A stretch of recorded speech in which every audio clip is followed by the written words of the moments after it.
નમસ્કાર મિત્રો, હું રાજેશ ભાસ્કર આપ સૌનું યુટ્યુબમાં આપણી આ ચેનલ પર સ્વાગત કરું છું. મિત્રો, આજે આપણે તારીખ 22 નવેમ્બર 2025ના કેટલાક મોસ્ટ ઇમ્પોર્ટન્ટ કરંટ અફેર અને અગાઉની પરીક્ષામાં પૂછાયેલા કેટલાક ઇમ્પોર્ટન્ટ પ્રશ્નો વિશે ડિટેલમાં ચર્ચા કરીશું, જે આપને આવનારી પરીક્ષા માટે ખૂબ જ ઉપયોગી સાબિત થશે. તો મિત્રો, આપ આ ચર્ચા સાથે જોડાઈ રહેજો અને વિડીયોને પહેલેથી લઈને છેલ્લે સુધી પૂરેપૂરો જોવાનો આગ્રહ રાખજો. તો ચલો મિત્રો, શરૂ કરીએ. શરૂઆત કરતાં પહેલાં જણાવી દઉં કે જો તમારે આપણી આ યુટ્યુબ ચેનલને સબસ્ક્રાઇબ કરવાનું હજી પણ બાકી હોય તો સબસ્ક્રાઇબ કરજો. એક જ વખત સબસ્ક્રાઇબ કરવાની છે અને નોટિફિકેશન બેલ આઇકોનને પ્રેસ કરજો. અને જો વિડીયો પસંદ આવે તો વિડીયોને લાઇક કરજો, પરંતુ વિડીયોને શેર કરવાનું ના ભૂલતા. તમારા જેટલા પણ મિત્રો જેઓ કોમ્પિટિટિવ એક્ઝામની તૈયારી કરી રહ્યા છે એ બધા મિત્રો જોડે આ વિડીયોની લિંકને અત્યારે શેર કરી દો, તમે જે તે સોશિયલ મીડિયા એપ્લિકેશન વાપરતા હો એમાં. ચલો તો શરૂઆત કરીએ. સૌપ્રથમ જોઈશું અગાઉની પરીક્ષામાં પૂછાયેલા સામાન્ય વિજ્ઞાનના પ્રશ્નો, જેના જવાબો તમારે મને કમેન્ટ બોક્સમાં લખીને જણાવવાના છે. વિડીયોના લાસ્ટમાં જ્યારે હું તમને આ દરેક પ્રશ્નના જવાબ જણાવું ત્યારે તમારે ચેક કરવાનું છે કે તમે આપેલા પ્રશ્નો જવાબમાંથી કેટલા પ્રશ્નો જવાબ સાચા છે, અને જેટલા પણ પ્રશ્નો જવાબ સાચા હોય એનો આંકડો તમારે કમેન્ટમાં લખવાનો કે 10માંથી આટલા સાચા છે. ડેઇલી જીકે ટેસ્ટમાં આપણે રોજ 10 પ્રશ્નો પૂછીએ છીએ, એમાંથી 5 પ્રશ્નો સામાન્ય વિજ્ઞાનના હોય છે. બાકીના જે 5 પ્રશ્નો છે એ ગુજરાતના ઇતિહાસના છે. તો તમે તમારા આન્સર આપો નીચે કમેન્ટ બોક્સમાં, અને હું આજના કરંટ અફેરનો પ્રથમ પ્રશ્ન છે એની શરૂઆત કરું છું. પ્રથમ પ્રશ્ન છે, તાજેતરમાં ડૉક્ટર અરવિંદ પનગડિયાની અધ્યક્ષતામાં 16મા નાણાં પંચે કોને પોતાનો અહેવાલ સુપરત કર્યો છે? તો જવાબ આવશે રાષ્ટ્રપતિ શ્રીમતી દ્રૌપદી મુર્મુને. તો 17મી નવેમ્બરના રોજ ડૉક્ટર અરવિંદ પનગડિયા એમની અધ્યક્ષતામાં 16મા નાણાં પંચે ઔપચારિક રીતે ભારતના રાષ્ટ્રપતિને પોતાનો બહુપ્રતિષ્ઠિત અહેવાલ સુપરત કર્યો છે. આ અહેવાલ 1 એપ્રિલ 2026થી 31 માર્ચ 2031 સુધીના 5 વર્ષના સમયગાળા માટે, યાદ રાખજો સમયગાળો પરીક્ષામાં પૂછાઈ શકે છે, તો ભારતના નાણાકીય આયોજનના માર્ગદર્શન આપશે અને કેન્દ્ર અને રાજ્ય વચ્ચે કરવેરા છે એની આવકની વહેંચણી નક્કી કરવામાં મુખ્ય ભૂમિકા ભજવશે. મુખ્ય તથ્યો અને સમયગાળો જોઈ લઈએ તો તમને ખબર છે કે ભારતના બંધારણનો આર્ટિકલ 280 અંતર્ગત નાણાં પંચની રચના કરવામાં આવે છે. અત્યારે અધ્યક્ષ છે ડૉક્ટર અરવિંદ પનગડિયા.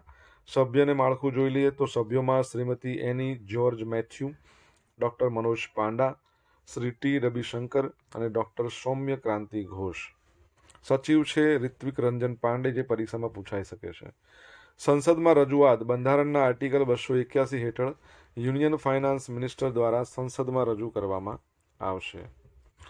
અનુદાનની વાત કરીએ ગ્રાન્ટની, તો શિક્ષણ, આરોગ્ય, સ્વચ્છતા અને ગ્રીન પહેલ માટે પ્રદર્શન આધારિત અનુદાન, માળખાકીય અસંતુલન ધરાવતા રાજ્યોને ટેકો આપવા માટે મહેસૂલી ખાદ્ય અનુદાન, આપત્તિ વ્યવસ્થાપન, બરાબર છે, આપત્તિ વ્યવસ્થાપન માટેના વર્તમાન નાણાકીય મિકેનિઝમની સમીક્ષા અને ભલામણો જોઈએ. સ્થાનિક સંસ્થાઓના નાણાં, ગ્રામીણ અને શહેરી સ્થાનિક સરકારોને સશક્ત બનાવવા માટેની ભલામણો. રિપોર્ટનું માળખું છે ને 2 વોલ્યુમમાં છે રિપોર્ટ.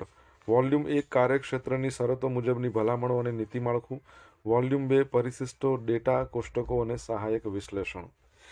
તમારા માટે પ્રશ્ન છે, અત્યારે હાલમાં 15મા નંબરનું નાણાં પંચ ચાલી રહ્યું છે, એના અધ્યક્ષ કોણ છે? કમેન્ટમાં લખીને જણાવો. તાજેતરમાં નીતિશ કુમારે કેટલામી વાર બિહારના સીએમ તરીકે શપથ લીધા છે? તો જવાબ આવશે 10મી વખત. કેટલામી વાર? 10મી વાર. તો નીતિશ કુમાર જનતા દળ યુનાઇટેડે 20 નવેમ્બરના રોજ પટનાના ગાંધી મેદાન ખાતે બિહારના મુખ્યમંત્રી તરીકે તેમની અભૂતપૂર્વ 10મી ટર્મ માટે શપથ લીધા. આ શપથ ગ્રહણ બીજેપી લીડ એનડીએ છે, નેશનલ ડેમોક્રેટિક એલાયન્સ, એને 2025ની વિધાનસભા ચૂંટણીમાં નિર્ણાયક વિજય બાદ મળ્યું છે. બીજેપી અને જેડીયુ દરેકે 101 બેઠકો પર ચૂંટણી લડી, બરાબર છે, જેમાં બીજેપી છે એણે 89 સીટ પર વિજય મેળવ્યો અને જેડીયુ જનતા દળ યુનાઇટેડ એણે 85, બરાબર છે. અને એના સિવાય બાકીના જે એમના જે સભ્ય પાર્ટીઓ છે ટોટલ 202 સીટો જીતી છે. કોણે? NDA. અને જે વિપક્ષ છે એણે 35 સીટો જીતી છે. મહાગઠબંધન જે છે એણે. ડેપ્યુટી મુખ્યમંત્રીની વાત કરીએ તો વિનય કુમાર સિન્હા બીજી ટર્મ માટે બનશે. સમ્રાટ ચૌધરી એ પણ ડેપ્યુટી CM બનશે. અન્ય મંત્રીઓની વાત કરીએ તો JDU, BJP બંને પક્ષમાંથી અનુભવી નેતાઓ જેમ કે લેશી સિંહ, મદન સહની, વિજય ચૌધરી, મંગલ પાંડે વગેરેને કેબિનેટમાં સામેલ કરવામાં આવ્યા છે. ઓકે, આ યાદ રાખજો.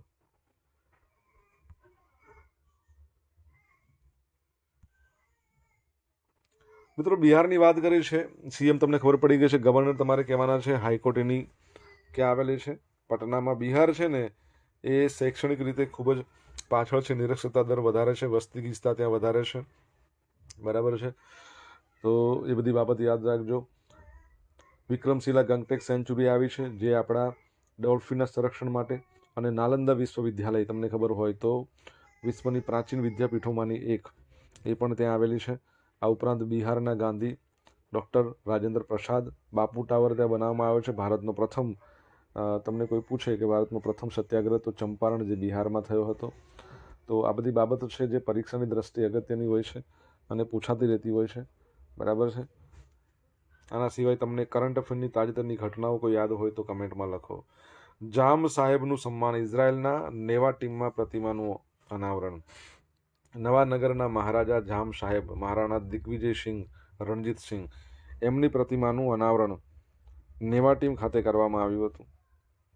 જામ સાહેબે બીજા વિશ્વયુદ્ધની ભયાનકતામાંથી બચવા માટે સેંકડો પોલિશ બાળકો, એટલે પોલિશ એટલે પોલેન્ડના, જેમાં યહૂદી બાળકોનો પણ સમાવેશ થતો, તેમને દત્તક લીધા અને તેમના માટે 1942માં બાલાચડીમાં એક ઘર બનાવ્યું હતું. ભારતીય રાજદૂત JP સિંહ, એમણે ગુડ મહારાજા કહેવાતા, એમની કરુણાને યાદ કરી અને જણાવ્યું કે માનવતા તમામ સીમાઓથી ઉપર છે. આ કાર્યક્રમમાં પોલેન્ડના રાજદૂત મેસીજ હુનિયા અને અન્ય વિદ્વાનો તથા ભારતીય યહૂદી હેરિટેજ સેન્ટરના સ્વયંસેવકો જોડાયા હતા. તમને ખબર છે જે રીતે હોકીના જાદુગર મેજર ધ્યાનચંદને કહેવાય છે, એમ ક્રિકેટના જાદુગર કોને કહેવાય છે? કમેન્ટમાં લખીને જણાવો તમને ખ્યાલ હોય તો. મિત્રો, વિડીયો પસંદ આવ્યો હોય તો વિડીયોને લાઇક કરો. તમારા મિત્રો જોડે વિડીયોની લિંકને શેર કરો. આપણી બંને યુટ્યુબ ચેનલ રાજેશ ભાસ્કર 2 ને સબસ્ક્રાઇબ કરવાનું બાકી તો સબસ્ક્રાઇબ કરો, નોટિફિકેશન બેલ આઇકોનને પ્રેસ કરીને. જો તમારે ડેલી કરંટ અફેરની PDF જોઈતી હોય તો આપણી ટેલિગ્રામ ચેનલને જોઈન કરો. ડેલી કરંટ અફેરની PDF તમને અહીંયા મળશે, સાથે પોલ્સ પણ રમવા મળશે. 10મો આંતરરાષ્ટ્રીય ગીતા મહોત્સવ, એનું આયોજન 15 નવેમ્બરથી 5 ડિસેમ્બર દરમિયાન ક્યાં કરવામાં આવી રહ્યું છે? તો જવાબ આવશે કુરુક્ષેત્ર.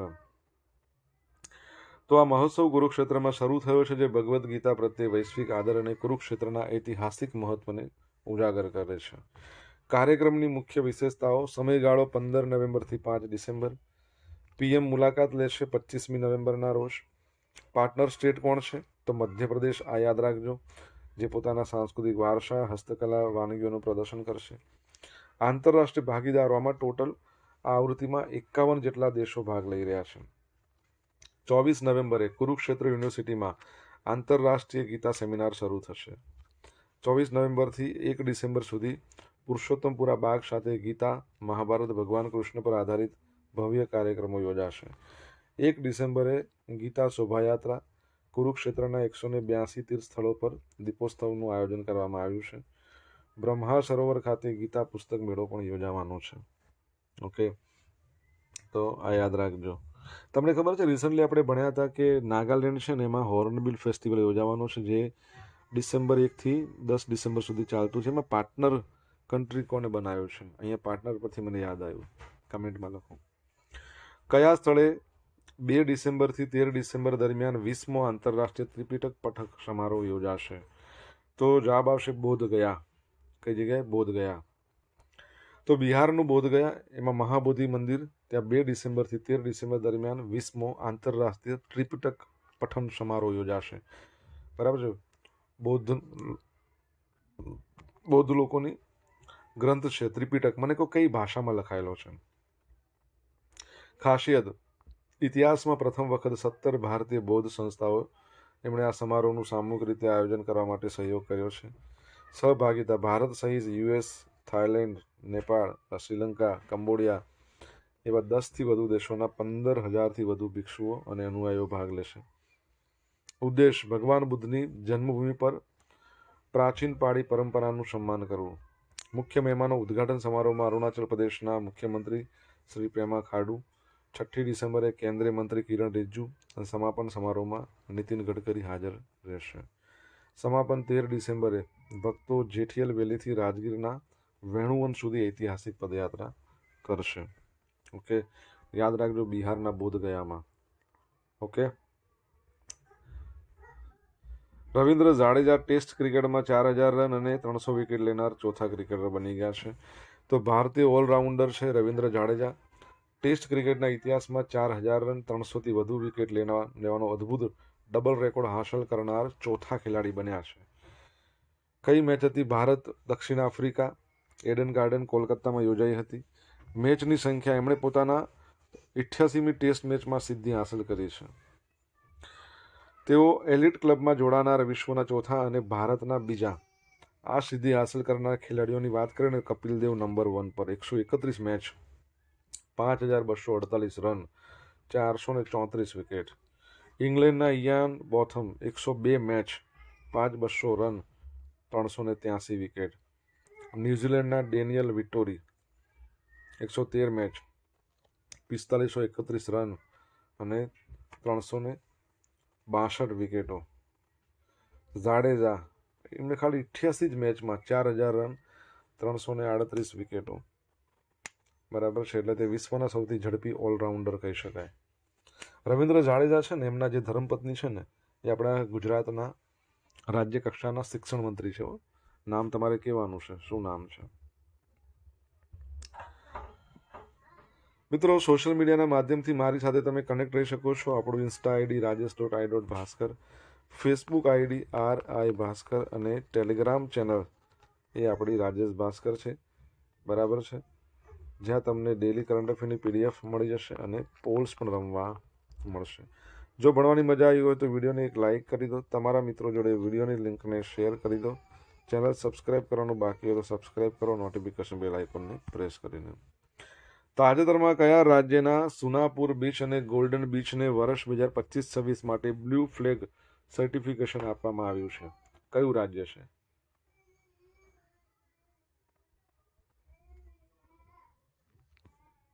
ઓડિશા. તો ડેનમાર્ક સ્થિત ફાઉન્ડેશન ફોર એન્વાયરમેન્ટલ એજ્યુકેશન નામની સંસ્થા ઓડિશાના 2 બીચને 2025-26ના વર્ષ માટે બ્લુ ફ્લેગ સર્ટિફિકેટ મળ્યું, જે તેમની ઉચ્ચ ગુણવત્તા અને સ્વચ્છતાના ધોરણોની પુનઃપુષ્ટિ કરે છે. બીચના નામ: સુનાપુર બીચ, ગંજામ જિલ્લો, સળંગ 3 વખત સર્ટિફિકેટ મળ્યું. પુરી ગોલ્ડન બીચ, સળંગ 7 વખત. બ્લુ સર્ટિફિકેટની વાત કરીએ ને, બ્લુ ફ્લેગ સર્ટિફિકેટ, તો આ ડેનમાર્ક સ્થિત ફાઉન્ડેશન ફોર એન્વાયરમેન્ટલ એજ્યુકેશન આપે છે. એના માપદંડોમાં તમે જોશો તો સર્ટિફિકેશન મેળવવા માટે 33 કડક માપદંડો પૂરા કરવા પડે, જેમાં મુખ્યત્વે 4 મુદ્દાઓમાંથી 33 માપદંડો. આ 4 મુદ્દાઓ: પાણીની ગુણવત્તા, પર્યાવરણીય વ્યવસ્થા, સલામતીના ધોરણો અને ઇકો શિક્ષણ અને જાગૃતિ. ભારતમાં બ્લુ ફ્લેગ બીચની વાત કરીએ તો 18 છે ટોટલ. આમાં 12 પહેલેથી જ છે. અને તમને ખબર હોય તો આપણે ગુજરાતનો પણ એક છે, તમારે નામ કહેવાનું છે. મહારાષ્ટ્રના 5 નવા બીચ 2025માં સર્ટિફિકેટ મળી જશે. અને એક બીચ છે ઈડન બીચ, પુડુચેરી, એ શરતી માન્યતા એને આપી છે. ઓકે. અમદાવાદ મુંબઈ સ્લીપર વંદે ભારતની ટ્રાયલ સફળ. તો ભારતની પ્રથમ સ્લીપર વંદે ભારત ટ્રેન એના બીજા રેકની ટ્રાયલ 14 નવેમ્બરના રોજ અમદાવાદથી મુંબઈ વચ્ચે સફળતાપૂર્વક કરવામાં આવી. ટ્રેનની ઝડપ 130 કિલોમીટર પ્રતિ કલાક. અમદાવાદથી મુંબઈ માત્ર 5 કલાકમાં. ખાસિયતો: ટ્રેનમાં 16 સ્લીપર કોચ, જેમાં રાજધાની એક્સપ્રેસ કરતાં પણ વધુ આરામદાયક બેડની સુવિધા, આધુનિક સુવિધાઓ છે. નિર્માણ કર્યું છે BEML, ભારત અર્થ મૂવર્સ લિમિટેડ. ટ્રાયલ દરમિયાન તમામ સલામતીના ઉપકરણોનું સફળ પરીક્ષણ કરવામાં આવ્યું અને આ ટ્રેન ટૂંક સમયમાં નિયમિત સેવા માટે શરૂ કરવાની આશા છે. વંદે ભારત, આની વાત કરીએ તો આ ટ્રેનની શરૂઆત ક્યારે થઈ ભારતની અંદર? વંદે ભારત કહું છું, દિલ્હીથી વારાણસી શરૂ થઈ હતી, વર્ષ કહી દો. હવે જોઈશું અગાઉની પરીક્ષામાં પૂછાયેલા સામાન્ય વિજ્ઞાનના પ્રશ્નો. પહેલો પ્રશ્ન: ભારતીય રિસર્ચ સ્ટેશન હિમાદ્રી ક્યાં આવેલું છે? તો આર્કટિક છે ને ત્યાં આવેલું છે. ક્યાં આવેલું છે? આર્કટિક. વનસ્પતિ પ્રકાશ સંશ્લેષણની ક્રિયામાં કયો વાયુનો ઉપયોગ કરે છે? કાર્બન ડાયોક્સાઇડનો ઉપયોગ કરે અને ઓક્સિજનને મુક્ત કરે. સોડિયમની સંજ્ઞા કઈ છે? Na. સોડિયમ ક્લોરાઇડ બોલે તો